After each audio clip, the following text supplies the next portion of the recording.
anak kong lalaki. Naniniwala ako. Nararamdaman ko. Nandito lang siya sa mapa.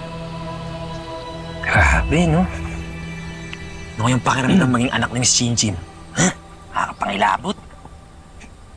Ako, okay na talaga ako sa nanay ko. Kahit anong hirap, di naman ako pinabayaan, ano?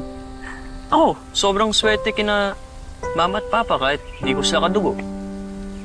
Mas mahal pa nga ako ni Nanay Rosing kaysa sa totoong nanay ko.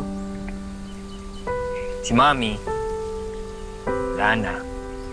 Pero, sobrang stricto nun. Hindi ko pagpapalit yun. Oh. Sian, di pa namin nakikilala yung mom mo. Oo nga. Sir, nakilala mo na pala ang anak ko, Ishan. Stepson.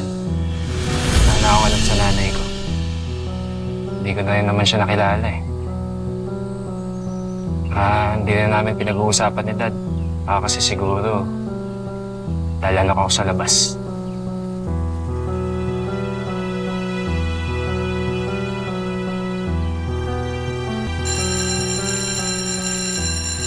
Ano?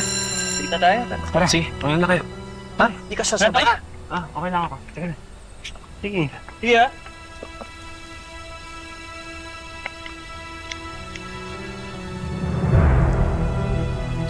Hindi ko nakilala ang nanay ko.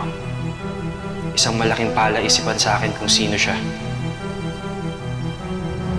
Kagaya na itong unicorn, hindi pa ako maniniwalang andyan lang siya.